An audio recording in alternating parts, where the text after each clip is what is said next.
아무튼 경제 코너 김원장 경제학전 대표와 경제 이슈 풀이해드리고요. 이어서 정치토크 직진본능 직설하고로 이어가겠습니다. KBS 1라디오의 모든 프로그램 유튜브에서도 함께할 수 있습니다. 실시간 방송 보실 수 있고요.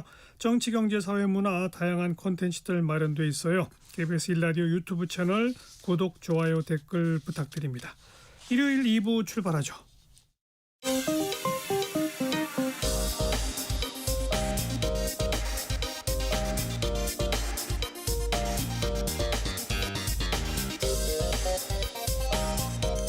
체크 진짜 뉴스 정관용의 시사본부 KBS 1라디오 들어보면 압니다.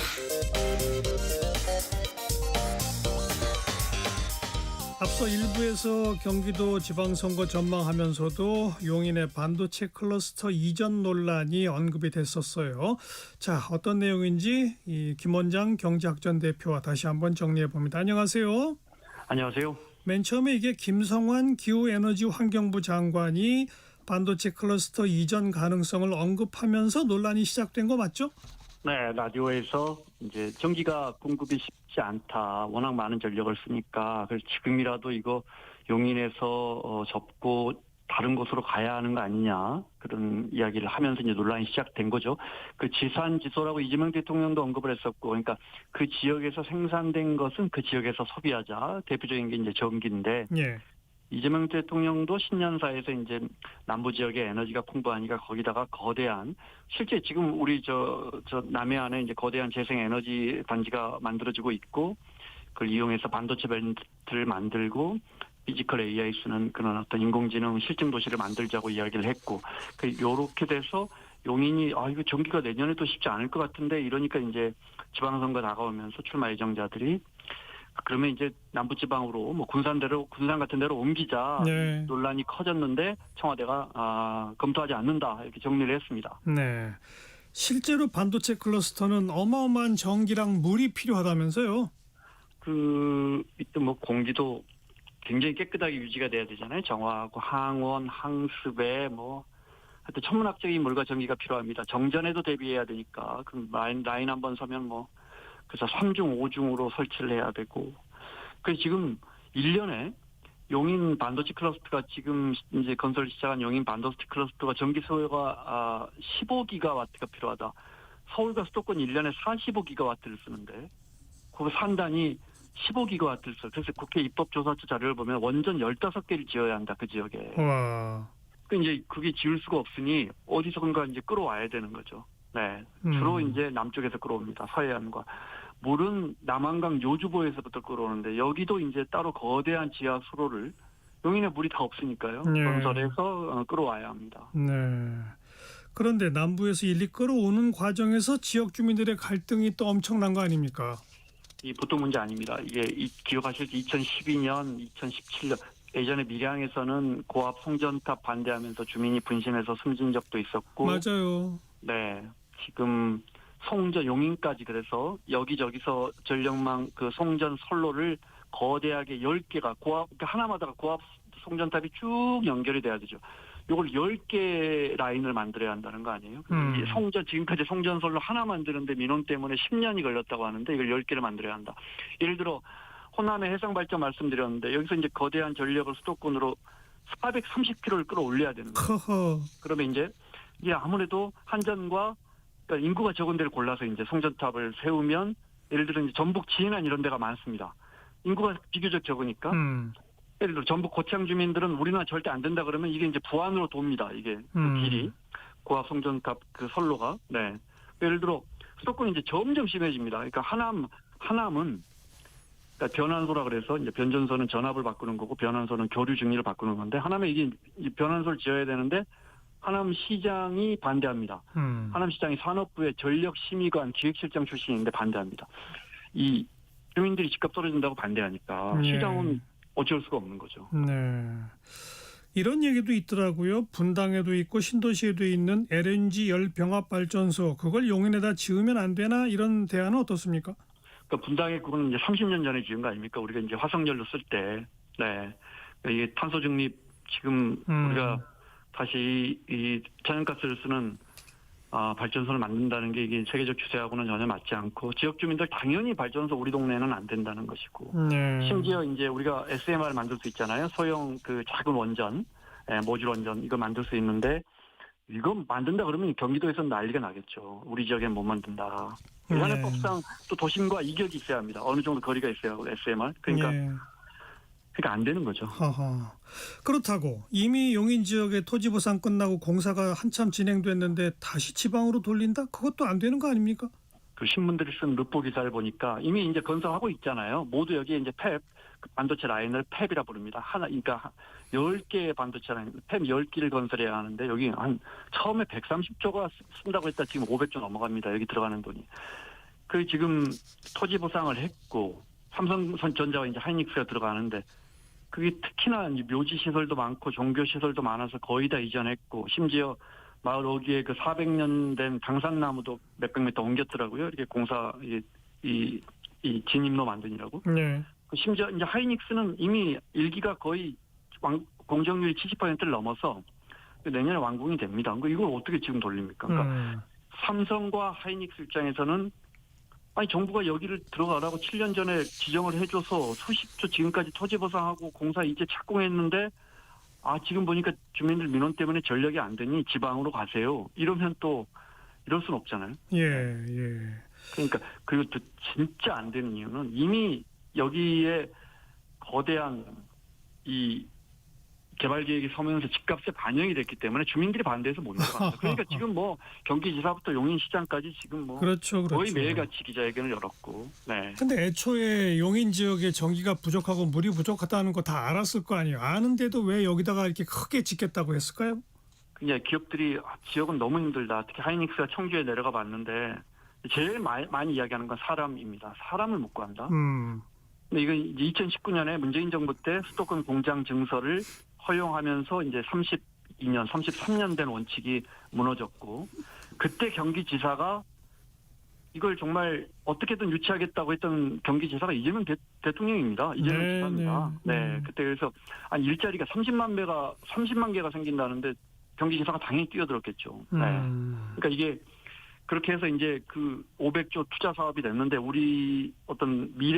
우리나라 산업의 미래를 거는 투자 사업이 시작이 됐는데 2019년에 시작해서 이제 겨우 지난해 착공을 했고 팹 하나 정도 완공될 사이에 또 이 논란이 아직도 이거 전력을 어디서 끌어오지 이러고 있는 겁니다. 그럼 당장 내년에 하나 완공되면 그 필요한 전력 어디서 끌어옵니까? 그래서 일단 이제 그 만들기는 어려우니까 다른 데서 끌어와야 되니까 이제 특정 지역의 송전솔로가 이전에 미리 찬성하면 법으로 이제 하게 돼 있지만 미리 주민들이 동의를 해주면 보상금의 75%를 더해준다든지 이런 식으로 이건 법안이 통과돼 있고요. 해당 고압 송전납 지나는 지역 주민들에게 연금을 더해주는 이런 방안까지 결국은 뭐 예산으로 해결을 해야 되죠. 그러니까 우리 사회 지금 이 지역 균형 발전, 지방 공동화가 이제 모든 서울 수도권 집중이 모든 뭐 사회 문제를 만들고 있는데 그래서 지방으로 우리의 미래 산업 단지가 내려가야 하는데 지방에는 이미 인프라와 사람이 없고 그래서 결국 수도권에 만들기로 했더니 전기가 없는 상황인 거죠. 참 이러지도 저러지도 못하겠네요. 막 아무튼 지금 이제 용인에는 어떻게든 전기를 끌어와야 하는 숙제가 있고 그리고 앞으로는 어떻게든 지방으로 좀 더 이전시켜야 하고 결국은 방향은 그건데 어려운 일이죠. 그러니까 뭐 다 어렵다는 이야기를 하니까 왜 어떻게 할 거냐는 이야기는 하기 쉽죠. 근데 자세히 생각을 해보십시오. 82년에 전두환 정부가 도저히 안 되겠다 싶어서 수도권에는 더 이상 공장을 신규로 짓지 말고 그다음에 증설도 확대하는 것도 엄격하게 하자 이렇게 금지한 게 82년입니다. 그러니까 그때 이미 우리가 지방을 살려야겠다 생각해서 이걸 했는데 아이고. 그 뒤에 정부들이 이거 하나를 못 지키고 하나둘 풀면서 결국은 지방 기업이 기업 생태계가 무너져서 이제 지방이 진짜로 이제 지방에 기업들이 못 내려가게 돼버린 겁니다. 이제는. 그래서 진짜 이제 어쩔 수 없이 수도권에 지어야 하는 상황이 돼버린 겁니다. 지금도 정부가 서울에 있는 본사 기업이 지방으로 가면 기본적 소득세와 법인세를 10년간 면제해 줍니다. 그러니까 진짜 직원들도 10년간 세금을 안 내고 기업도 10년간 세금을 안 낸다고 하하. 해도 안 내려갑니다. 아이고. 그 기업 생태계가 경제 활동을 할 수 있는 도시 생태계가 무너져가고 있으니까요. 정부가 올해도 산업부 업무 보고 보면 지방에 700조 원 규모의 남부 반도체 클러스터 구축하겠다고 앞에 이재명 대통령이 언급한. 네. 해마다 정부가 이런 이야기는 합니다.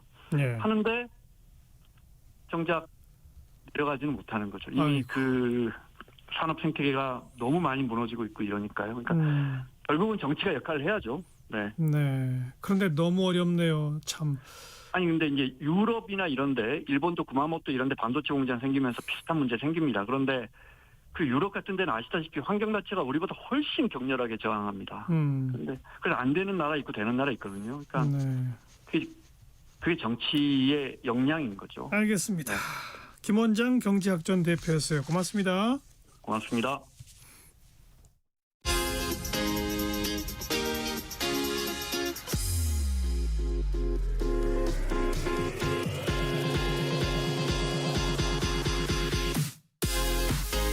대한민국 시사의 중심 토요일 일요일 낮 12시 10분 KBS 1라디오 정관용의 시사본부.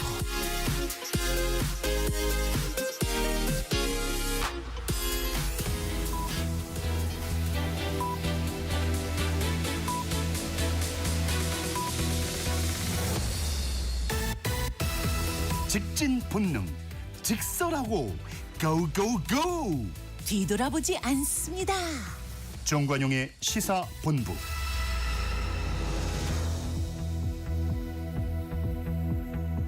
말 돌리지 않습니다. 할 말은 합니다. 직진본능 직설하고 용인대학교 최창렬 교수, 대통령 리더십 연구원 최진 원장 두 분 오늘도 나오셨습니다. 어서 오십시오. 네, 안녕하세요. 안녕하십니까. 금주의 뜬 인물, 진 인물부터 정리하고 갈까요? 뜬 인물 최창렬 교수는 누굽니까? 참 뜬 인물 꼽기 어려운데 전 박정훈 준장 이번 대령에서 준장 진급했는데 이제 그 최혜병 수사 외압 의혹과 관련된 인사인데 예. 네, 항명 혐의로 이제 기소가 됐었죠.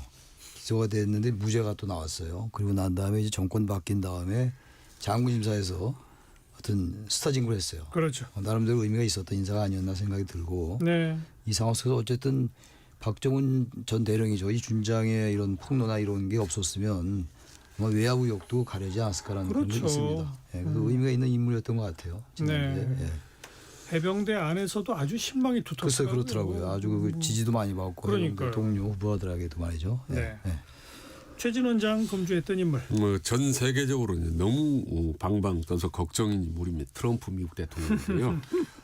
얼마 전에 베네수엘라 침공했는 지금 시리아 IS 폭격했지 않습니까? 예, 한국이 20대 가서요 70군데 타격했습니다. 근데 곧 또 이란 곧 폭격할지 모르겠다고 지금 선을 하고 그다음 덴마크, 그린란드 그래서 곧 조치하겠다. 이게 어려운 조치도 감수하겠다. 이게 미국 트럼프 대통령 믿고 따라가면 상당히 우리 대한민국 입지가 쉽지 않겠다. 그래서 자제에 중국이나 일본과 관계 정립 이런 부분들이 참 필요하겠다. 그런 점에서 지금 이재명 대통령 발빠르게 움직이고 이런 것들이 다들 어떻게 보면 좀 시의적절한 것 같다라는 생각이 좀 듭니다. 네. 국제정치 전문가들 사이에는 이런 논평이 저는 눈에 띄던 게 네. 트럼프가 베네수엘라를 그렇게 공격하고 뭐 이렇게 함으로써 사실 힘을 자랑한 것 같지만 자기 힘이 얼마나 약한지를 보여준 것이고 네. 러시아가 우크라이나 공격한 걸 이제 비판하지 못하게 됐다. 그렇죠. 네, 그렇습니다. 뭐 이런 그 세계 질서를 이끌어가던 리더로서 이제는 리더가 아니라 러시아 비슷한 수준의 국가인 것처럼 그렇죠. 돼버렸다라는 예. 해석이 전 상당히 중요한 것 거기에 같아요. 따라서는 중국의 어떤 이 아시아 지배권을 인정하고 또 러시아의 유럽 지배권 인정하고 이런 쪽으로 와서 이거 아주 이게 중장기적으로 아주 부정적으로 갈 그러니까요. 가능성이 대단히 커요. 예, 네. 당장은 덴마크 같은 경우는 우방 중에 우방인데 그렇죠. 막 엄포 놓는 거 아닙니까? 밀어붙이고. 참. 미국 국민의 선택이었습니다만 참 잘못된 선택 아닌가 이런 생각 많이 그렇죠. 들었습니다. 예. 자, 금주에 그럼 진인물로 가볼까요, 최창렬 교수? 진인물은 천지인데 전 이번에 지기현 재판장을 좀 들었어요. 오히려 9일날 구형을 하려 했는데 이제 13일로 연기됐지 않습니까? 근데 지기현 재판장의 그 소송 지위를 보면 참으로 이해가 안 가는 게 너무 많아요. 그 김영현 전 장관 측의 그 변론을 이른바 거의 필리버스터에 가깝게 하던데 그 부분을 뭐 들어주는 건 좋은데 결국은 그 결심 공판을 국민들과 약속했던 날짜거든요. 그것도 연기하고 말았고. 예. 전 지기현 재판부의 이런 행태는 대단히 비판받을 수 있다고 생각하고 물론 뭐 재판장의 결정이긴 합니다만 존중돼야 한다고 하더라도 정계에서 이런 식의 행태 또 보일 건지 이렇게 되면 이제 민주당에서 추진하고 있는 내란 전담 재판부법 이게 상당히 이제 힘을 받을 수가 있겠죠. 그래서 일단 이번 주는 그 지기현 재판장의 이 태도, 재판 태도 이 부분을 좀 제가 지적하고 싶습니다. 네. 최진 원장 생각은 같구나 생각이 듭니다. 예. 저도 저기한 변호사들을 꼽았는데 그러니까 진중한 내란 재판을 완전히 희화화했다. 그 사람의 그냥 아주 가벼운 말, 그다음에 재판 지연 이런 걸 보면 마치 그 동네 모의 재판 토크쇼 하는 것 같은 느낌이 들면서 또 하나 중요한 건 뭐냐면 민주당이 다소 무리하게 밀어붙였던 내란 전담 재판부 설립이 필요한 게 아니냐라는 그 명분을 주기현 판사가 제공한 측면이 있다. 두 분 같은 목소리예요. 예, 그랬다는 생각이 듭니다. 네. 참 얘기 나온 김에 그나저나 그쪽 변호인단들은 이렇게까지 하는 이유가 뭐라고 생각하세요? 글쎄요, 이렇게 한들 뭐 바뀌는 게 있다고 제 생각하나요? 생각에도 예. 글쎄요, 변호 수임료를 많이 받아서 그 돈값을 하려고 그러는 건지 아이고. 그러진 않을 거고 이해는 안 가요 어쨌든 간에. 그리고 지금 윤석열 전 대통령의 이 구형 때도 6시간을 하겠다는 거 아닙니까? 예, 예. 변론을? 그렇게 해가지고 어떻게 뭘 바라는 건지 이게 지지자들을 향한 거겠죠. 이제 중계가 되고 이러니까 자신들의 입장을 이제 강성 지지자들, 우파 지지자들에게 뭔가 알리겠다는 취지인 것 같아요. 저는 그거 아니면 설명이 안 된다고요. 제 이제 오랜 경험으로 보면은 사정없이 튀는 사람이 공통점은 나중에 정치하더라고요. 선거에 출마하거나 정치적 행보해서 뭔가 이렇게 권력이 바뀔 때 혹은 지지층 통해서 자기 몸값 올리고 인지도 높여서 나중에는 꼭 정치하는 게 있어서 제가 그 이번에 이제 튀는 분들은 상당히 주목하죠. 실제로 그동안 많이 정치적 행보를 해 왔더라고요. 당에 몸 이게 담았거나. 자기 지지자들 의식해서 예, 그렇습니다. 그럼 많이 이용하는 거죠. 재판을 심하게 이용하는 말하면 게. 자기 정치하고 있다고 보는 거죠. 맞아요. 변호인단들이 자기 이름값 올려서 나중에 정치적 기회를 더 잡기 쉽게 하려고 자기 지지자들한테 난 이렇게 8시간씩 했다. 뭐 이런 걸 보여주는 거다. 예, 그런 있고 경우가 많았어요. 생중계가 자꾸 되니까 중계가 되니까 이게 드러난단 말이에요. 그대로 TV에 나오고. 그래서 이건 자기들 극단 지지자들 선동을 하려 한다고 선동이 결국은 자기 정치하고 연결되는 거라 이런 논리가 맞고 그거 말고 설명이 잘 안 됩니다. 예. 그나저나 얘기 나온 김에 그 재판 중계는 어떻게 생각하세요? 미국 같은 경우는 법정에서 사진도 못 찍게 해가지고 법정 전담 그 화가가 그림을 그려갖고서는 밖에 공개하잖아요. 그런데 우리는 뭐 생중계까지 하는 거 어떻게 생각하세요? 근데 이게 전체적인 생중계가 가능한 게 있고 글쎄요. 모두 발언만 이제 생중계가 하게 있는 게 우리나라 이게 워낙 이제 여기 국민들이 알 권리라든지 이게 관심 높은 특정 사건에 대해서 또 사법부에 대한 불신이 많기 때문에 의미가 있는 것 같아요. 이거는 사법부가 완전하게 신뢰를 받는다면 이렇게 의미가 없다 하더라도 점점 사법부에 대한 신뢰가 떨어진 상황이기 때문에 저는 이 생중계가 점점 지지를 받는 쪽으로 갈 가능성이 크다라고 봅니다. 다만 이제 저도 동의하지만 그 전제 조건이 판사가 엄중하고 진중하게 재판을 진행할 경우는 생중계 효과가 있지만 지금 주기현 판사처럼 저렇게 흔들리고 중심이 없을 경우는 오히려 생중계 부작용이 훨씬 더 많아질 수가 있는 거죠. 보여주기식이 될 수가 있어요. 뭐 수많이씩 하는 거 마당 깔아주는 거 아니겠습니까? 그렇게 하고 있잖아요. 주기현 판사가. 저는 원론적 입장에서는 재판이라고 하는 것은 법률과 법관의 양심에 따라 독자적으로 자율적으로 판결을 내려야 하는 것인데 생중계라고 하는 것은 여론과 민심의 영향을 인정하는 셈이 되는 거기라서 저는 원론적으로는 옳지 않다고 생각하거든요. 그렇죠. 그런 점이 있죠. 있는데 우리 내란 재판 같은 경우가 이게 과연 뭐 밀실까지는 아니지만 비공개가 될 때 그걸 국민들이 믿을 수 있겠는가라는 그런 우려가 좀 있는 것 같아요. 원론적으로 맞는 말씀이죠. 앵커님 말씀이. 그러니까 내란 재판처럼 이제 본인들의 정치적 생명이 걸린 문제이기 때문에 상당히 단호하게 정리를 해줘야 되거든요. 판사가. 그렇지 않을 경우는 이게 엉뚱한 어느 한쪽으로 흘러가 버릴 가능성이 있는데 그 하여튼, 우려가 지금 현실로 드러나고 있는 거죠. 지금 그 13일 내일 모레도 이게 끝날지 모르겠어요. 모르겠어요. 참 단호히 이번에는 끝내겠다고 했는데도 못 끝냈으니까 13일이라고 끝내나 이제 이런 글쎄 말입니다. 걱정이 됩니다. 고마서 배심원이 없으니까 그런 차이도 있을 수도 있겠네요. 예. 자, 그건 그렇고 그 오늘 오후에 이제 민주당 원내대표하고 최고위원 보궐선거가 열리는데 상당히 의미가 크죠. 지금 그 앞으로 정청래 체제가 어떤 향배, 어떤 향로로 가게 될지 이게 가늠되는 거 아니겠습니까? 그렇겠죠. 이 정청래 대표 체제, 정청래 지도부가 좀 강성으로 이제 일관해 온 측면이 있는데 여기 지금 4명, 한병도, 진성준, 박정, 백혜련 의원 등은 그게 강성은 아니에요. 특정한 원내대표 후보군. 네, 후보들, 원내대표 후보군들입니다. 이 4의원이 다 이제 삼선이고 한병도 의원은 이제 전북이고 나머지 3의원은 수도권들이에요. 서울, 경기도인데 특정한 계파색이 이제 있는 분들은 아니고 아무래도 이제 지난 김병기 원내대표도 아주 강성은 아니었죠. 사실 원내대표로서 이제 친청도 아니었고 이제 그런 점은 있는데 아무튼 4분 중에서 한 명이 된다 하더라도 지금 중요한 게 우선 이제 김병기 의원, 강선우 의원 이 문제를 어떻게 처리할 것이냐 문제. 그러니까요. 그리고 또 입법이 많이 걸려 있잖아요. 내란전단 재판부도 그렇고 또 이제 정청래 대표와의 이제 호흡 문제, 청와대와의 조율 이런 것들 때문에 이게 임기가 얼마 안 남은 보궐선거를 하더라도 대단히 중요한 선거일 수밖에 없다. 네. 그는 뭐 내란전담 재판부법은 이미 통과했죠. 아 통과됐죠. 그건 통과됐죠. 예. 저는 이번에 이제 수만 면면을 보면은 그 의미가 생각보다는 크지 않을 것 같다. 아, 그래요? 예, 왜냐하면 결과가 어느 한쪽으로 치우치게 일방적으로 나타날 것 같지는 않아요. 예를 들면 이제 신 원내대표 같은 경우는 이제 4개월짜리 관리형 대표인데 3선 아닙니까? 4명이. 삼선이죠. 근데 최소한 특별히 중요한 급은 아니다. 그다음에 대중적 인지도가 있는 것도 아니고 그냥 특별히 이분을 개성 있는 사람도 아니에요. 이 4명의 공통점이 그렇기 때문에 누가 되더라도 이번 4개월 동안은 정청래 그 울타리를 예. 벗어나거나 흔들기는 어렵겠다라는 생각이 듭니다, 사실은.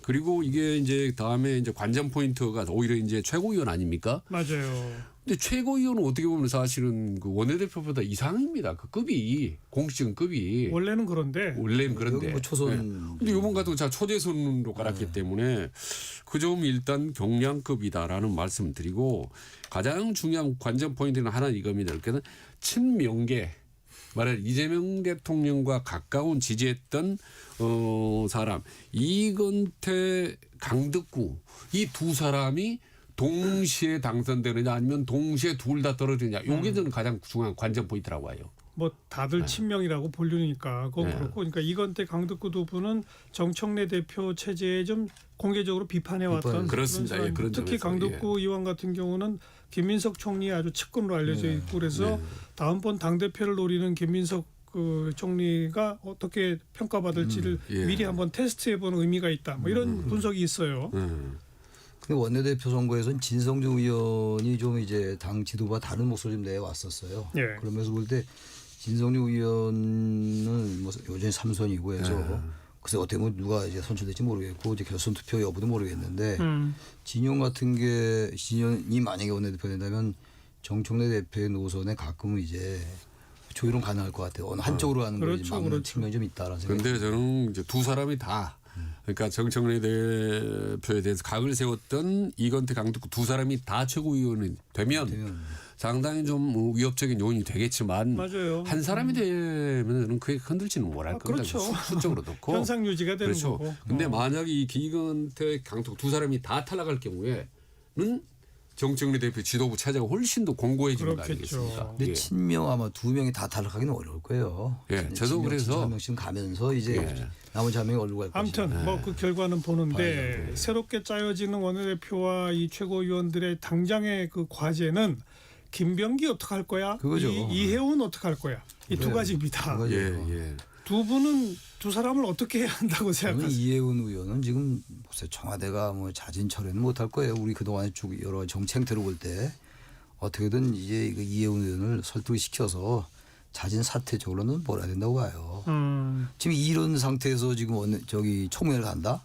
그 의미가 있을까요? 청문회 하고 나면 더 많이 나올 것 같은데. 청문회 날짜도 아직 많이 남았어요. 19일 많이 계속 19일 나올 날 텐데. 한대요. 왜 그러니까 이렇게 시간을 끄는 시간을 거지? 많이 끌고 있어요. 그래서 이거 시간 끄는 것도 청문회 이전에 뭔가 자꾸 시간을 벌어서 오히려 스스로 자진 사퇴하게끔 유도하려 하는 게 아닌가 생각도 들 정도예요. 너무 길게 잡아왔더라고요. 글쎄요. 왜 여기 계속 터져 나오는데? 아무튼 최 교수님 보니까 이해운은 사퇴가 옳다. 전 그렇게 못하고 김병기는? 김병기 의원도 사퇴한 게 옳아요. 탈당? 네, 탈당? 탈당한 게 옳습니다. 지금 이게 아주 뭐 내일인가 모레 그 윤리심판원 결정이 나온다는 거 아닙니까? 내일입니다. 내일이죠. 근데 이거를 또 연기해달라고 요청을. 이건 말이 안 되네요. 그리고 이게 지금 맨 처음에 김병기 의원은 무슨 저기 보좌진과의 갈등이 처음에 초점이었는데 지금 그렇지도 않아요. 예. 굉장히 이것 좀 많이 나오고 있기 때문에 거의 백화점식이거든요. 이런 분을 어떻게 당에 지금 탈당을 안 합니까? 강성 의원도 탈당했는데 제명은 나중 문제고 지금 이 김병기 의원의 태도가 제명이 되는 한이 있더라도 난 탈당 안 한다. 그렇게 하면 안 되는 거죠. 당인이고 공인이고 예. 공직자인데 예. 전 태도가 맞지 않다고 생각합니다. 최준 원장. 김병기 의원 같은 경우도 오늘 조금 전에 박수현 수석 대변인이 사실 공개적으로 사퇴를 촉구했습니다. 그렇죠. 애당한 길을 찾아야 된다라고. 그럼 그 정청래 대표가 운운했느냐. 근데 운운하지 않고는 어떻게 이런 얘기를 할 수 있냐라고 얘기하면서 사실상 강력히 자진 탈당을 주장한 건데 저는 뭐그 하루 이틀의 문제지 일단 자진 탈당을 해야 되는 거고 그렇게 갈 수밖에 없다고 봅니다. 탈당. 예, 자진 탈당을 보는 거고. 이해운 의원 같은 경우는 이제 당 내 인사가 아니라 당 외 인사이기 때문에 또 다릅니다. 케이스가 문제가 많더라도 어떻게 보면 일단 어렵게 영입해온 사람을 자진 사퇴하라고 내부에서 압력을 가할 수는 없는 거거든요. 그래서 일단은 사퇴. 이건 청와대가 정리해야죠. 청와대 정리하는 거죠. 예. 그래서 일단 청문회가 많이 남았지만 그때까지 보호자게 주는 것이 대통령 민주당으로서는 이해운 전 의원에게 할 수 있는 최대한의 어떻게 보면 예우일 수 있다. 그때까지 이 여론이 잦아들거나 더 이상 나오지 않거나. 잦아들까요? 저는 버티기 어렵다고. 전 버티기 어렵다고 내가 뭐 장담까지 안 하는데 네. 19일까지 오늘이 11일인데 네. 너무 많이 남았어요. 뭐 나올 게 꽤 많을 것 같은데 이거를 끌고 가서 청문회를 들어간다? 그럴 이유가 있나요? 청와대가 대통령이 설령 지명했다 하더라도 그 뭔 의미가 크게 있다고. 그러면 이거를 하면서 되물어볼게요. 그러면 대통령이 청와대에서 자진 사퇴하라고 사인을 줄까요? 준다고 저는 생각해요. 준다고 보세요. 개인의. 사퇴를 절대 이해운 의원 전 의원의 성향상 안 할 거고 예. 청와대가 이제 조율을 하겠죠. 뭐 모든 게 그래 왔으니까. 기존의 그 후보들도 자진 사퇴지만 말이 자진 사퇴가 아니라 다 청와대나 대통령실하고 조율한 거니까. 그렇죠. 이해운 의원은 지금 이 부분이 국민 정서하고 너무 안 맞아요. 너무 맞지도 않고. 그리고 뭐 보좌진과의 갈등도 있고 저기 청약 점수 따려 하는 것도 있고 아주 뭐 다양해요. 결혼한 아들을 뭐 위장 미혼? 위장 미혼이란 단어는 또 처음 들었어요. 위장 이혼은 제가 들어봤지만 위장 미혼은 처음 들어봤는데 이런 분이 어떻게 장관을 합니까? 기획예산처 떠나서 국무위원이 돼야 되는 건데 대한민국의 국정을 최고 의결하는 국무회의의 국무위원 구성원인데 이거는 설령 대통령의 이 지금 지명권이 인사권이 조금 훼손되더라도 오히려 지금이라도 국민 여론을 따르는 게 전 낫다. 그게 정치의 정도다. 전 그렇게 생각합니다. 저도 뭐 이제 통합 인사이기 때문에 이해운 이게 통합이 의미가 있나요? 이런 통합이? 그러니까 지금 이미 말씀드린 흘러가 버렸어요. 그러니까 저는 그러니까 말씀드리고 있는 게 같은 말인데 통합 인사이기 때문에 웬만하면 버텨라라고 필요하다라고 얘기를 하고 싶은데 그게 이제 결론은 같은 거죠. 너무 이 사안이 눈높이를 많이 예. 벗어나 버렸기 때문에 뭐 저희들도 뭐라고 얘기하기가 힘든 상황이 돼 버렸죠. 뭐 장관으로 적절하다가 10몇 프로밖에 안 그럼요. 나오는 양상이면 강행할 이유가 없죠. 뭐 실리가 있습니까? 명분이 있습니까? 뭐가 있어야지 할 거 아닙니까? 뭐 정말 엄청나게 이분이 되면 대한민국의 경제를 완전히 뭐 세계 최고로 끌어간다든지 뭐 그것도 아니고 뭐 완전한 전문가도 아니고 전 이분을 그렇게 할 이유가 없어요. 맨 처음 의도는 알겠는데. 근데 여기서 좀 그러니까요. 약간 뭐 엉뚱한 얘기지만 5번 국민의힘이 이제 공천했지 않습니까? 3번 당선되고 근데 공천 심사나 당 지도부 이런 거 몰랐겠습니까? 저는 충분히 인지를 하고 국민의힘 얘기는 특히 요 아파트 청약 이거는 그 국회의원 아닐 때였기 때문에 자기들로서는 대상도 아니었다 이렇게 얘기하고 있는 거거든요. 그렇게 얘기는 하겠죠. 근데 그리고 뭐 공천하면서 보좌진들한테 욕했는지 그거 다 검증 안 하잖아요. 그건 안 했겠죠. 그건 안 했겠죠. 공천할 때 안 근데 했겠죠. 지금 김병기 이해운 의원이 버티기가 힘든 게 지금 두 사람 문제뿐만이 아니지 않습니까? 지금 강선우의 장경태 의원에다 전재수 의원이 이게 쭉 1년에 이게 아주 그냥 악재 도미노기 때문에 그 쓰나미에서 두 사람만 빠진다 버틴다 이게 너무 어려울 것 같아요. 그래서도 안 되고. 알겠습니다. 1시 30분 막 지났네요. 잠깐 교통정보 전해드릴게요. 공인혜 씨. 네, 이 시각 교통정보입니다. 먼저 대설특보가 발효 중인 제주도의 도로 통제 소식입니다. 산간 지역을 지나는 1100도로 어승생 삼거리에서 구 탐라대 사거리 구간과 516도로 첨단로 입구 삼거리에서 서성로 입구 교차로 구간이고요. 현재 대형과 소형 차량 모두 도로 진입이 불가합니다. 출발 전 정보를 확인 후 이동하셔야겠습니다. 이 밖에 부산 울산고속도로 부산 쪽 해운대 요금소를 앞두고 1차로에서 사고가 나 부근 혼잡하고요. 다음은 스키장 등 겨울 스포츠 시설이 밀집한 강원권에서 출발하는 차들인데요. 영동고속도로 인천 방향 진부에서 진부 2터널 사이와 면원부터 둔내 부근으로 길게 속도 떨어지고 광주 원주고속도로 원주 쪽 서원주 부근으로도 차량들 지체 서행합니다. 한편 서울시내는 세종대로 동화 면세점 앞 전차로가 지금도 집회로 전면 통제가 되고 있습니다. KBS 교통정보센터였습니다.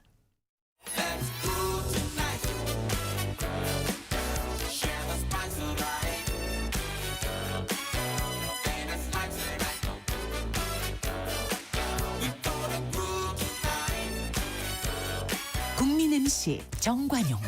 KBS 1라디오 정관용의 시사본부. 들어보면 달라요.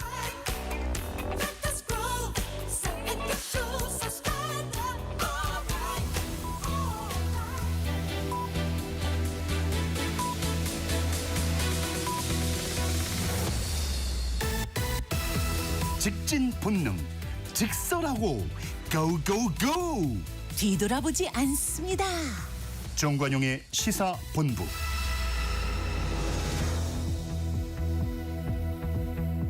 매주 일요일 2부 직진본능 직설하고 용인대학교 최창렬 교수, 대통령 리더십 연구원 최진 원장과 함께하고 있습니다. 자, 이번 주 가장 핫했던 말 한마디, 누구의 입에서 나온 어떤 말? 최창렬 교수. 1월 7일 날 그 국민의힘의 장동 대표의 그 사과, 이른바 사과예요. 계엄에 대한 사과인데 비상계엄은 상황에 맞지 않는 잘못된 수단이었다. 그리고 계엄과 탄핵안을 건너겠다. 이런 얘기 했어요. 그리고 국민께 사과한다는 단어를 썼고 말이죠. 그 지난해 11월 3일 날 계엄 1년 때 했던 말하면 판이하긴 합니다. 그때는 의회 폭거에 맞선 계엄이었다라고 정당히 하했는데 의미가 있는데 문제는 윤석열 전 대통령과의 관계 얘기도 전혀 하지 않았고 윤 어게인과 어떻게 결별하겠다라든지 어떠한 형태의 어떤 선을 긋는다 이런 얘기도 없었어요. 그리고 특히 무엇에 대해 사과한다는 것도 없고 이건 말이 사과이지 사과가 아니었다라는 것. 그리고 그 이후에 진행된 여러 가지 인사들 정정식 의원을 정책의장에 임명했다든지 조광환 전 남양주지장을 또 이제 지명지 최고위원회 임명. 이건 도저히 이해가 안 가요. 사과를 하지 말든가. 이거 사과를 해놓고 이런 인사를 하면 어떡하겠다는 겁니까. 계엄을 옹호하고 윤석열 전 대통령 체포를 방해했던 인사를 그런 요직에 임명을 하면서 이런 사과를 했다? 이거는 제가 보기에는 거의 국민을 우롱한 수준이다. 저는 이렇게 생각해서 이거 핫한 말로 꼽았습니다. 네.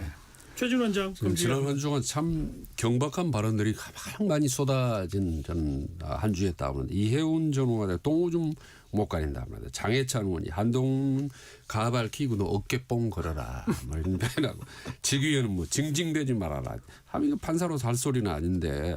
그다음에 또 김용현 변호사 법정에서 뭐라 했습니다. 혀가 짧아서 빨리 말하면 돼. 혀가 꼬인다라고 얘기했는데 이 네 개 중 굳이 하나 꼽으면 좀 마지막 걸 꼽고 싶어요. 변호사가 얼마나 재판부를 우습게 봤으면 저런 식의 비아냥되는 말을 하지. 예. 지금 300페이지짜리를 읽는다 아침 9시 반부터 오후 5시 반까지 8시간 읽었습니다. 아, 그것도 서서히. 좀 빨리 좀 읽으라고 특검을 했더니 이런 얘기 혀가 꼬인다 빨리 가면 이걸 보면은 정말 내란 주도하는 사람들이 정말 얼마나 지금까지 오만방자하냐. 과거에 보면 뭐 전두환 노태우 그다음에 뭐 이명박 박근혜 전 대통령 재판 받지 않습니까? 네, 그렇죠. 변호인이 어디 이런 경우가 있었어요? 한 번도 없었어요. 그래서 야, 정말 내란 주도 세력에 대한 엄벌게 최고형 이런 게 참 불가피하겠다라는 생각이 참 많이 들겠다라는 생각이 듭니다. 이 변호인들이 아까도 이제 전반부 말씀 나눴습니다만 아무리 자기 정치를 하는지 아닌지 모르지만 최소한도 자신이 아무리 이제 내란 혐의자를 옹호한다 하더라도 변호한다 하더라도 지킬 금도가 있는데 글쎄 말입니다. 이 사람들이 그런 인식이 전혀 없는 것 같아요. 그러게요. 네, 전혀 없어요. 그 조금이라도 있다면 이렇게 할 수가 없습니다. 절대로. 좀 거창하게 표현하면 자기들은 어쨌든 역사적 행위를 한 것이고 역사적 평가는 나중에 받겠다. 그런데 지금 법적 평가에 대해서는 우리 논리는 이런데 잘 판단해 달라. 이렇게 간명하게 몇 줄이면 될 거예요. 될 거죠. 그거를 뭘 이렇게 증거 하나 하나에 대해서 토를 달고 뭐라고 그게 과연 도움이 된다고 생각하는지. 그러니까 아까 전반부 얘기밖에 없어요. 심지어 뭐 방청생에 가서 막 판사 대들고 이런 거 보면 다분히 의도적이라고 볼 수밖에 없다라는 생각이 들죠. 이거를 재판장이 이걸 막지 못하고 네. 이건 있을 수 없습니다. 이건 재판장이 알겠습니다. 장동혁 대표 사과 얘기한 김에 국민의힘 앞으로 어떻게 흘러갈지 뭐 우리 몇 달 동안 비슷한 얘기 계속 반복하고는 있습니다만 또 반복할 것 같은데요. 근데 지금까지 흘러온 모양새로 봐서는 신임 윤리위원장 윤민호 위원장만 뽑아놓은 과정, 윤리위원들 한 명 한 명이 논란이 된 과정, 그리고 또 몇 사람 사퇴하는 과정, 그럼에도 윤리위원회를 이렇게 구성하는 과정, 그리고 사과를 한 다음 날 정책위 의장과 지명지 최고위원을 임명하는 과정 등등은 결국 겨냥하는 게 김종혁 전 최고위원과 한동훈 전 대표를 강하게 징계하겠다는 쪽으로 가는 거 아닌가요? 가는 거죠. 그러니까 찍어내겠다는 것 같아요. 뭐 저기 완전히 그게 1차 목표라고 보고 일단 친한계는 제거하자. 제거하고 가야 된다는 것이고 그래서 자신들의 어떤 그 장동혁 지도부 그 체제를 만들겠다는 게 분명해 보이고 그러니까 지방선거의 승패는 별로 관심이 없다고 봐요. 이제 이미 이렇게 해서 지방선거를 이길 수 있다고 생각한다면 그게 오산인 거고 일부 보수 쪽에 얘기를 하는 사람들은 이런 말들을 하더라고요. 윤석열 전 대통령의 1심이 나오면 재판 결과가 그때 새롭게 라인을 뭐 정비한다. 근데 그게 말이 안 되는 게 아까 말씀하신 것처럼 지금 그 임명한 인사들 좀 보세요. 인사의 면면들을. 그런 인사를 가지고 어떻게 당이 색깔을 바꾸고 뭐 당명을 개정한다고 합니다만 의미가 있습니까? 전혀 의미가 없는 거죠. 신장기원만도 못한 거죠. 그러니까 국민의힘은 제가 볼 때 이게 역사적으로 이런 정당은 없었던 것 같아요. 정말로 제가 정당에 대해서 과문해서 그런지 모르겠으나 정당사에 대해서 대한민국 정당사에 이런 정당이 있었나라고 의심이 들 정도입니다. 저도 뭐 비슷한 장동혁 대표에 대한 세 가지 포인트는 확실하게 이번에 결론을 얻었습니다. 일단 한동훈과는 정말 화해하기 힘들겠다. 이게 물을 건너갔다라는 거고 두 번째는 뭐 아시다시피 고성국을 비롯하는 강성 유튜버들하고 계속 같이 갔다는 걸 확실하게 보여준 거고 세 번째는 이 양반 인사하는 거 당장 앞으로 말이죠. 지방선거 공천하고 하지 않겠습니까? 장동혁 대표가 하면 어떤 방향으로 할 건지를 짐작할 수가 있어요. 윤리위원 중에 아니 어떻게 이런 사람을 윤리를 그래서 아주 2단 중에 2단 뭐 JMS 있죠. 정명수 그런 사람 변호했던 사람들하고 그다음에 뭐 정당 해산에 통진당에 뭐 지지 선언했던 사람들을 하는 거고 이런 식의 이상 그리고 또 김건희 씨 뭐 경기대 무슨 뭐 선배였던 거 같이 친분이 있는 사람을 또 윤리를 했더라고요. 방금 이 말도 안 되는 세 사람을 윤리위원 6명 인사하는데 그중에 3명을 이렇게 엉망진창으로 했다는 거는 앞으로 당의 요직의 인사나 지방선거 공천 과정에서도 이 틀을 아마 크게 벗어날 것 같지 않다. 방금 말씀인 세 가지 틀. 절대 한동훈 안 된다. 그다음에 초강성 우파들과 함께 한다. 그다음에 완전히 정말 이상한 사람들. 정치권에 보기 드문 사람들과 함께 갈 가능성이 높다. 근데 저는 지금까지 흘러온 모양새에서 좀 이렇게 합리적인 보수 인사는 윤리위원회 위원 해주세요. 그러면 다 거부했을 것 같아요. 고소했다고 그러더라고요. 고소를 하다가 이렇게 됐다고 그러긴 하더라고요. 윤리위원장도 윤민호 윤리위원장 이 발언이 문제가 많거든요. 예. 한국 총선에 중국이 개입한 동기화 역할이 충분하다. 뭐 이런 얘기하고 개딸의 이재명 지지는 뭐 저기 김건희에 대한 질투다. 이런 말을 했던 인사인데 이런 인사를 갖다 놓는 것도 참 이해가 안 가. 전 더 이해가 안 가는 게 근데 그럼에도 불구하고 저기 국민의힘의 이른바 초재선들 가만히 있어요. 가만히 있는 게 더 이상해요. 네, 그렇습니다. 아무리 당장 총선이 아니기 때문에 자신들은 나중 일이니까 두고 보자 그런지는 모르겠으나 그렇더라도 이렇게까지 하는 건 아닌 거죠. 그러면 얘기를 해야죠. 집단 행동을 하든가. 그러니까 강성우파들이 이제 좌포 찍기 이건 이제 두려워서 입 다물고 있는 거 아니겠습니까? 글쎄 뭐 그렇긴 한데 오히려 이렇게 되면 자신들이 나중에 총선에서 어려워질 텐데 수도권 의원들은 딴 데 보나 수도권 의원들 거의 많지도 않지만 국민의힘에 그렇다더라 이렇게 무력한지 모르겠어요. 과거에 초재선도 그러지 않았거든요. 역대 이렇게 무력한 초재선은 본 적이 없습니다. 그 당장 한동훈 대표에 대한 징계까지 하게 되면 그 사람들은 어떻게 행동할 수 있을까요? 그래서 그렇다고 탈당을 해서 세력화하기도 쉽지 않을 것 같아요. 아니 김종혁 전 최고위원 같은 경우는 벌써 이제 그 당원권 정지 2년이라고 하는 걸 이미 받은 건데 이제 그게 윤리위원회에서 확정이 돼야 되는 네, 아직 거거든요. 확정 안 되죠. 근데 만약 확정이 되면 소송을 하겠다는 거거든요. 네, 소송하겠죠.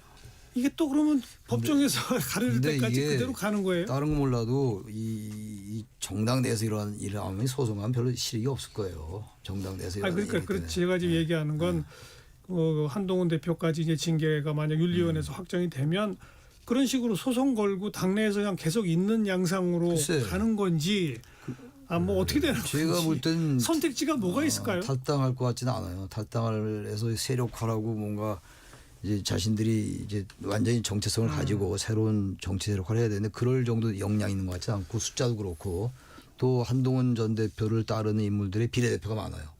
탈당을 못합니다. 네. 의원직이 상실되기 때문에. 어제 이제 한동훈 전 대표가 어디 방송에 나와서 발언하는 거 봤는데 올해 6월 지방선거나 재보선 선거 어떻게든지 입성을 하려고 그 의지가 상당히 읽히더라고요. 물론. 재보선으로 입성하려고 그렇죠? 하는데 근데 이게 뭐 막는 게 중요한 목표는 장동혁 그렇죠. 대표예요. 그거. 그래서 일단 당계 게시판에서 딱 중형을 때리면 일단 원내 입성을 차단하는 것 이건 성공할 것 같아요. 공천 제가 대상이 보기에. 안 되게 한다. 이게 그런데 한동훈 대표 입장에서는 일단 올 6월이면 국민이 완전히 지방선거에서 폭망하면 그 다음엔 본인 기회가 온다고 생각하는 거죠. 그러니까 나갈 이유가 없이 숨 죽이고 있으면 어차피 지방선거가 참패하면 장동혁 체제가 유지되기가 어렵지 않겠습니까? 어렵다고 봐야죠. 그럼 사실 당내에서는 그럼 미운하고 한동훈밖에 없다라고 올 거라고 저는 생각할 사실 거라고 그래서 보는 한동훈 거죠. 대표 아마 탈당 안 할 겁니다. 아마 탈당할 만한 현실적인 역량도 좀 부족한 게 사실이고. 예, 그러면서 계속 이제 이준석이라든지 뭐 당내 이제 비주류들하고 계속 이제 공감대 형성하면서 탈당 활동 세력화 활동 하면서 자기 몸값 계속 불리면서 일단 올해 6월 예. 지방선거까지는 뭐 지켜보는 그럴 것 같아요. 버티기 네. 일종의 하는 그런 줄 알았는데 그러면서 소송도 하고 뭐 그냥 그 방법밖에 그걸 갈 없어. 거예요. 네. 그 방법밖에 없어 보이죠. 없어 보여요. 없어 보여요. 딴 건 뭐. 자, 근데 진짜 징계를 확정할지 지금까지 흘러온 모습으로는 징계 확정이 저는 거의 확정할 것 확실시 같은데. 되는데 네. 일단 그거 지켜보도록 하고요. 이준석 개혁신당 대표가 장동혁 대표랑 조국 대표랑 야당으로서 연석회담해서 네. 이 특검법 빨리 저거 하자 뭐 이런 걸 제안하고 나섰거든요. 이제 결국은 지금 이 공천 비리 등등에 대한 특검법 뭐 이런 거 군불 지피기 식 차원인데 그렇게 해서 봐야 되겠죠. 지금 이제 민주당은 현재까지 입장은 통일교 특검 신천지까지 포함해서 한다. 그리고 3대 특검 종합해서 특검 한다. 한다는 거죠. 15일까지는 통과시킨다. 그리고 공천 헌금 특검은 지금은 말도 안 된다. 뭐 일단 이런 그런 입장인데 거예요. 앞으로 양상이 어떻게 될까요? 야당들은 이제 그 공천 헌금 특검 쪽으로 당력을 모을 것 같은데 물론 조국 대표는 여기서 빠지긴 하겠죠. 어떻게 흘러갈까요? 특검 전국들은. 특검은 아마 저기 민주당 쪽으로 갈 거예요. 종합특검 할 거고 통일교 신천지도 할 겁니다 아마. 그리고 이제 일단 아무리 저기 그 3당 연석회의 한다 하더라도 의석이 안 돼요. 의석이. 안 되죠. 의석이 안 되기 때문에 의미가 없어요. 일단 의석 세력이 안 되기 때문에 민주당 쪽으로 갈 것이고 그리고 종합특검도 아마 그 탄력을 받을 수가 있는 게 직위원 재판부 아까 얘기 나왔잖아요. 이건 특검은 관계 없는 걸지 모르지만 이게 바로 그런 것들도 종합특검에 아마 명분을 줄 겁니다 아마. 통일교 신천지 그리고 어떤 유사 종교 집단에 대해서 정교 유착 이건 단절해야 된다라는 여론이 높기 때문에 민주당이 이때 명분이 있어요. 단지 중요한 게 이런 것들이 힘을 받으려면 김병기 그리고 이제 강선우 의원 등에 대해서 정말로 정도로 가야 되는. 강선우 의원은 이미 제명했고. 제명했지만 그렇든 간에 어쨌든 제명했으니까 김병기 의원 탈당 빨리 하고 제명 쪽으로 가고 해서 이해운 의원도 전 의원도 정리하고 이렇게 해야지 명분이 되지. 그건 전부 민주당 쪽으로 가면서 종합특검하고 통일교 특검 신천지 넣자. 이게 명분을 밝기 어렵죠. 뭐 이제 크게 생각은 다르지 않을까 저는 조국 변수에 대해서 말씀드리고 싶은데 최근에 보면요 상당히 민주당하고 좀 각을 세웁니다. 조국 대표가 목소리 좀 세게 그렇죠. 물론 공천 비리 이런 것은 철저히 파헤쳐야 된다라고 강력하게 각을 세우고 또 방송에 많이 출연하면서 하는 얘기를 보니까 본인이 어떻게든 지방선거 이번에 출마할 가능성이 상당히 비중 있게 얘기를 하면서 우리 당이 이번에 지방선거 때 전부 풀뿌리 특히 기초의원들을 많이 당선시켜야 된다. 이거 공천 초 2월 3월 보고 자기는 마지막 3월 말기 유치원을 결단을 내려야겠다라고 얘기하는 거 보면 상당히 지방선거에 대한 본인의 어떤 입지 강화 의지가 대단히 강합니다. 네. 그러나 만약에 아까 말씀드린 특검이라든 지방선거 입주에도 공감대나 의견이 비슷하다고 해서 장동욱 대표나 이준석 대표 같이 한 테이블에 앉는 순간 안 앉죠. 예, 왜 대단히 앉죠? 어려워지는 상황이 말이 안 되는 얘기죠. 있기 때문에 예, 지금 이준석 대표의 어떤 제안은 실효성이 없을 거라는 얘기는 그렇죠. 들죠. 예. 드는데 아무튼 요즘 조국 행보를 보면 발언을 보면 상당히 좀 아슬아슬합니다. 예, 나름대로 민주당 쪽하고는 자꾸 이제 독립하려는 걸 예, 그런 많이 보여요. 느낌이 이제 전략적인지 모르겠지만 최준 원장이 그걸 지방선거에서의 어떤 그 보석이라고 표현하셨는데 저는 뭐 얘기 나온 김에 개혁신당도 조국혁신당도 저는 매우 곤혹스럽다고 그럴 생각해요. 거예요. 지금 그 여야 그러니까 국민의힘하고 민주당의 이 대립이 첨예해질수록 개혁신당도 조국혁신당도 존재감이 없어지거든요. 설득이 좁아져요. 지금 정당 지지도에서 양당 다 아주 적게 나오는 양상이거든요. 선거가 다가오면 다가올수록 점점 심해질 겁니다. 좀 더 그렇게 될 거라고 보라서 양당 다 이번 지방선거에서 정말 존재감 확인할 길이 거의 없지 않나? 어려울 거예요. 이런 생각이 들 정도거든요. 그렇죠. 양대 거대 정도. 그렇다고 또 이런 양상에서 뭐 국민의힘이 개혁신당한테 일부 뭐 지역구를 양보한다? 있을 수가 네, 없고 그렇게 안 하겠죠. 민주당이 조국혁신당한테 뭘 양보한다? 그럴 리도 없을 것 그럴 같고 이유도 없죠. 지지율 자체가 안 나오는데 그 정당들이 말이죠. 저는 근데 일단 오히려 양강 구도가 너무 세일수록 어떻게 보면 어차피 제3의 당, 제3지대는 항상 있어 왔거든요. 요 이니셔티브를 누가 주느냐인데 예를 들면 조국이냐 아니면 이제 이준석이냐 이러는데 설령 이준석이 표는 지방선거 의석은 적게 얻더라도 제3지대로서 입지만 탄탄히 굳히면 이후 총선이나 저런 대선까지 충분히 활로가 있을 수 있다고 보는 거죠. 근데 그게 일리가 있는 말씀인데 과거 국민의당 같은 경우 안철수 예. 그건 제3지대가 조금 더 가능성이 보였어요. 결국 실패했지만 제가 볼 때 지금 개혁신당은 전혀 그렇지 않은 것 같아요.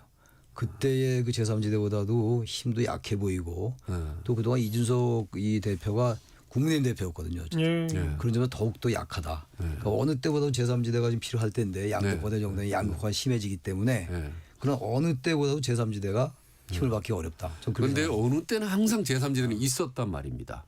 지금도 있긴 항상 있는 건데 있었죠. 이게 제3지대 역할을 못하고 그 있는 거예요. 이니셔티브를 이제 누가 주느냐에 대한 이제 보이지 않는 싸움이 이제 치열하게 되는 거고 그리고 특히 이제 이준석 본인 개인의 지지도가 또 상당히 높게 나오는 거 아니겠습니까? 대권 주자라든지 그 정도면 우석 세계 있는 정당이 대권 지지율이 상당히 항상 상위에 나오지 않습니까?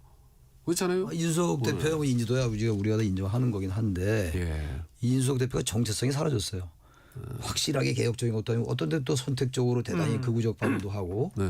이러기 때문에 도대체 어떤 게 제3지대라는 걸 길을 잃었다고요 제가 볼 때. 그 이준석 대표가 많은 국민들 중도 유권자들에게 소구한 적이 있었어요. 근데 그때보다는 저는 훨씬 더 값이 떨어졌다. 그리고 그거는 지난 총선 때까지는 이른바 연동형 비례대표라고 네. 하는 제도 때문에 조국혁신당도 상당히 비례 의석을 많이 확대했던 것이고 개혁신당도 그래도 몇 석 좀 차지했던 것이고 그런데 지방선거는 그런 게 없어요. 지방선거는 그래서 어려워. 우리 최진 의원 항상 대한민국 정치에 제3지대는 있었다라고 하지만 선거에 따라서는 제3당이 아예 싹 사라진 선거도 있어요. 저는 이번 지방선거가 그런 선거가 되지 않을까. 저는 이제 그럼 우리가 크다는 거죠. 네, 저는 이제 그런 면에서 두 분하고 생각이 좀 다른데 과거 어느 때보다 지금 양강이 크지만 양극화가 심화되기 때문에 오히려 중도층이 언제 폭발지에서 과거 어느 때보다 중도층이 선전할 수 있는 소지도 이번 지방선거에 저는 있다고 보는 거죠. 저는 이제 그 주목하고 앞으로 총선인데 그래서 중도층이 제3지대가 활동할 수 있는 영역이 과거 어느 때보다 저는 조건이 좋다고 저는 보는 거예요. 맞는 거예요. 저도 100% 동의하는데 예. 가장 지금 중도가 활동하기 좋은 토양이 많은 데 있어요 지금. 네, 네. 근데 그 토양을 받아낼 사람이 별로 없다고요 지금. 네. 받아내기에는 개혁신당도 조국혁신당도 사실 맞지가 않아요. 제3이라고 말하기가 좀 어렵다 애매해요. 이거예요. 그래서 선택적으로 왔다 갔다 하기 때문에 그래서 그분들 항상 정말 정확하게 중도에 있었던 분들이 아니다 이런 얘기예요. 조국 대표는 어떻게 보면 민주당은 더 강한 민주당이었고 저도 조국이나 이준석이고 담화내기에는 아주 좀 여러 가지 부족하다. 이 부분은 이제 동의하는데요. 그래서 이제 조금 더 우리가 그 여건 환경은 충분하기 때문에 단정을 지을 필요는 없이 좀 더 기다려볼 필요가 있다라고 보는 거죠. 이게 충분히. 이준석 대표도 국민의힘에서 그 개혁적인 목소리를 낸 인사인데 그 이후에 그걸 지켜내지 못했어요. 이준석 네, 대표가. 네. 그리고 조국 대표는 뭐 더욱더 민주당보다 더 좌인적도 많았기 때문에 제3지대 인물들로 보기엔 좀 부적합하다. 그렇죠. 네, 들어요.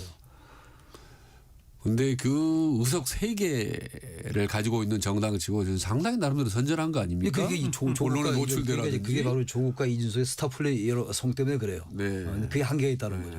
개인 역량으로만 하기가. 조금 그래도 의석이 12개입니다. 개혁신당이 세석이죠. 개혁신당은 3석밖에 되지 않는데 나름대로 상당히 존재감을 보이고 있는 거예요. 나름대로 선전하고 있다고 보는 그러면 거죠. 예를 들어서 장동혁 체제의 이런 이른바 극우적 노선이 가속될수록 개혁신당의 지지도나 뭐 이런 게 높게 나와야 되는데 그렇지 않죠. 예. 안 나와요 이상하게. 왜냐하면 이준석 대표가 확실하게 중도의 색깔을 못 보여서 그래요. 과거에 국민의힘 색깔이 많이 있다고요 지금도. 그래서 이준석 대표는 그러고 지방선거 때 장동호가 무너지면 그래도 해볼 룸이 있다고 보는 거예요. 그래서 한동훈과 이준석 왜 누가 있지 이렇게 생각할 수 있다고 봅니다. 저는. 그렇죠. 예, 물론이죠. 이준석이. 예, 그래서 그건 이제 지방선거 후가 되는 거고. 예, 그렇죠. 그 전에 개혁신당이 지방선거에서 유의미한 별로. 무슨 뭐 기초단체장이나 기초의원의 당선자를 낼 수 있느냐. 지금 이제 그게 저는 문제. 그건 어렵다고 봐요. 글쎄요. 지방선거는 어렵다고. 예.